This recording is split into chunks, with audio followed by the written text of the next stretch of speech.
So I'm in my new shop, from my new job. Same thing, maintenance technician, maintenance man pretty much. I'm still setting up my new shop here. Plenty of room to work on my projects here. As you saw in the last clip, I took this door apart. Here's the frame of the door and here's the outer frame of the door. I never had the bottom. Maybe I have to manufacture a bottom for it, but I have the top. So my goal here is just rebuild this door. I don't think it's the best door, or the best construction. Particle board here, I don't know what you call this, but this is pretty much cardboard, and it's hollow inside, so it's framed up. I would say it doesn't provide protection from potentially just kicking in the door, or from the weather, from the temperature. I am going to try to beef up this door a little bit. Instead of using this aluminum sheet, I'm going to use fiberglass. I'm going to lay out a fiberglass sheet over some plywood. So this is a little bit stronger than just having that there, and then whatever the difference is, I'm going to fill the back in with the white styrofoam insulation, and then put another fiberglass backing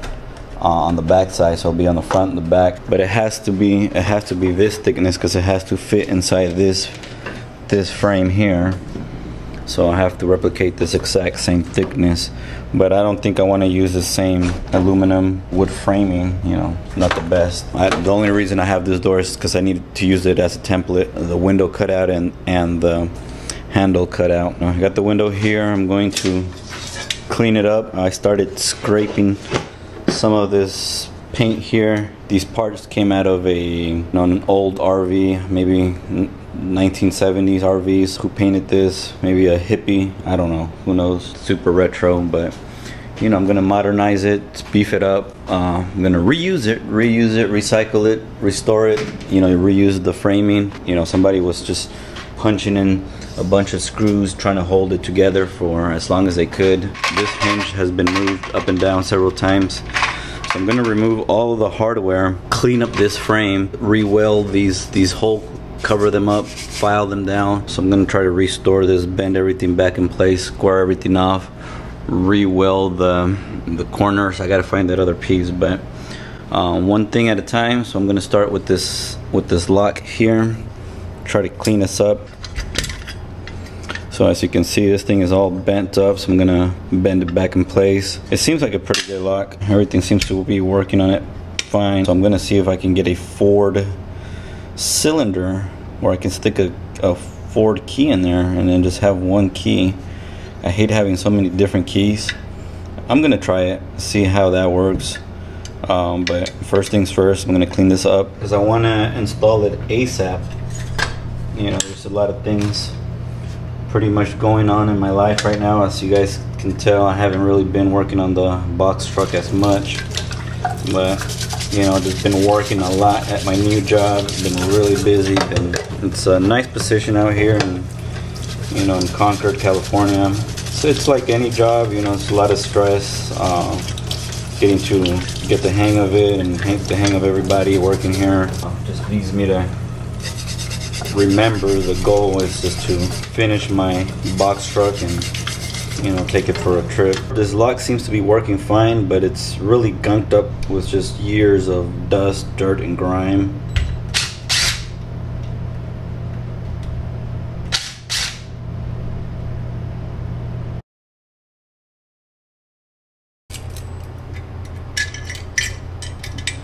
This key kind of fits. It's a little master key. Whoa, look at that. What are the odds of that? So I just used like this random key on my keychains.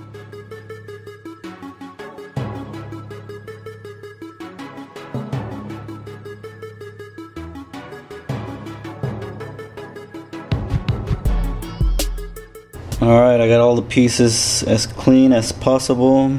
At least it's free of debris and gunk. So I'm going to dry these off, try to get all the water and moisture off to prevent them from rusting. Then I'm going to lubricate it and put everything back together. So I'm going to grease it up with this multi-purpose grease.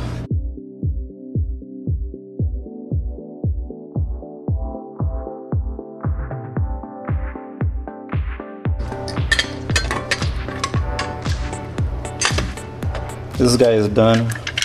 It's clean. I mean, it's not brand new clean, but it's clean, free of debris and dust and grime, and all the mechanical parts are in good shape. So it's just still a good lock. Now I have a key that kind of works.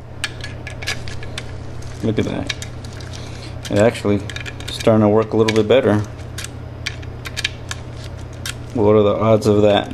But for now, we're just moving forward on to the next thing. Alright, what would be the chances that this will fit? Whoa. Super weird.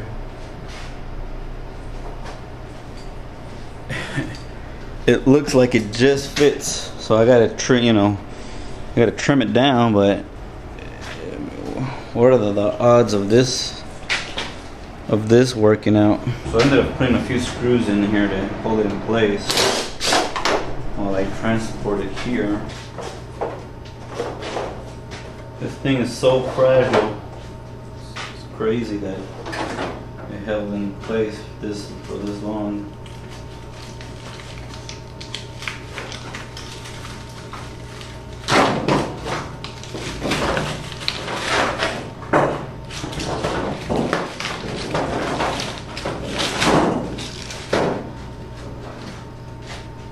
If you look at it, just little pieces of 1 by 1/2 inch pieces of wood, and these are just, they have staples. So these are just stapled together, and not much of insulation. I guess these are good to kind of keep the door from collapsing, but as far as insulation, obviously there is zero insulation on this door. This really thin particle cardboard pretty much on one side and the inside, and it was just a little thin sheet metal on the outside. So not much. So obviously I won't be using the same method to rebuild the door. I mean, I usually like building things like for like, but there's no way that I'm going to build my door in this fashion. So I'm just gonna build it with this guy here. I did bring my fiberglass. I'm planning to put a layer of fiberglass on the front with 3/4 and then another 3/4 inch insulation with fiberglass on both sides.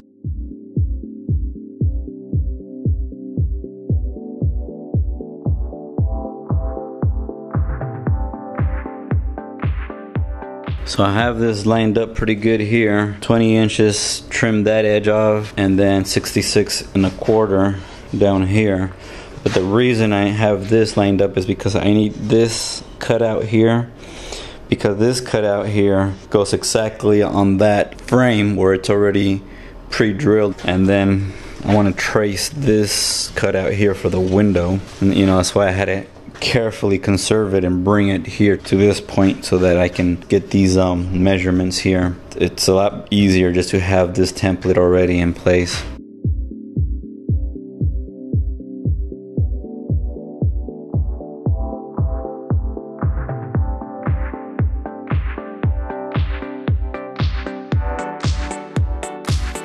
Alright, so that piece is done. I gotta clean this guy out, clean it really good.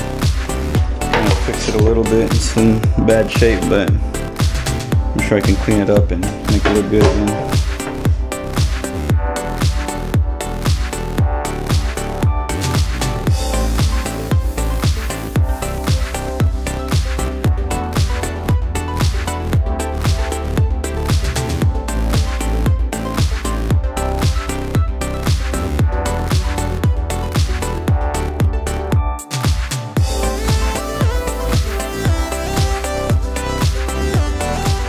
So what this material is sheet metal. This is sheet metal on both sides, and sandwiched inside is plastic. I think it's about 1/8 or a little bit more than 1/8 or a little bit under 1/4 inch. But the original plan was to fiberglass. I got my fiberglass right here. I was gonna sandwich the fiberglass outside the wood, on the inside insulation, and then fiberglass. But I needed a flat surface to lay my fiberglass out and, you know, do a flat mold so that I can have a flat final product on my fiberglass. I found this old sign from the old management property. Obviously they're not here anymore, so they won't be using the sign anytime soon. But you know, ironically, I just happened to come across this material. Man, this material is awesome. I wish I had more of it. I have no idea where to get it from, who makes it, or how, you know, how to get more of it. But I wish I had more. Look, I mean, look how, you know, rigid this thing is. Its stuff is like heavy duty. It's really light. The sheet metal, I think it would be comparable to what it used to have, which was this, you know, old 1970 retro sheet metal with the little pits on it. I'm sure you know, some of you might have seen that before, but this is smooth, this is rigid, this is heavy duty. This sign must have been out there for several years before it was retired, but it's still in great shape. You know, it's, you know, this is sheet metal, and then, you know, the plastic, I think it's the same plastic as this cart here. This is, I don't know, ABS or whatever this plastic is, but it's really rigid, really lightweight, heavy duty, and that's just how it worked out for me.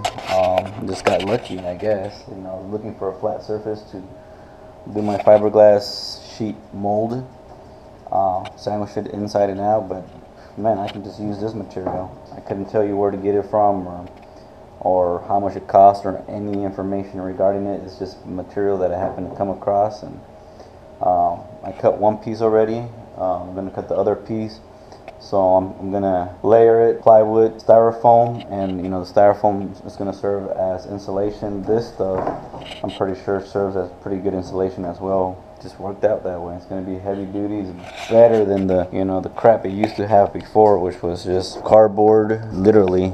This is paper. It had that filler inside, just little pieces of wood and the sheet metal. But, you know, I'm beefing up the door. It's going to be more heavy duty. Hopefully it'll last a few more years than that. Just turned out that way.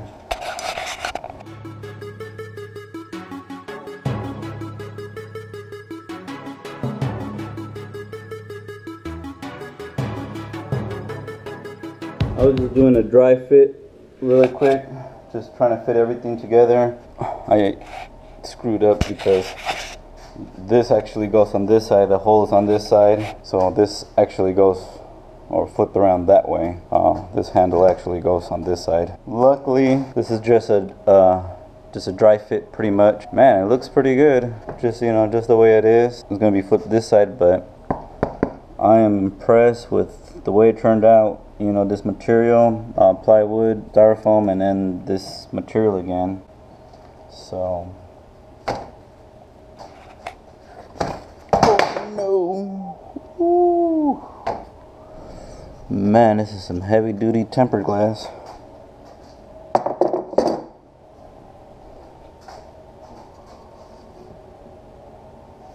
Man, that's some strong glass.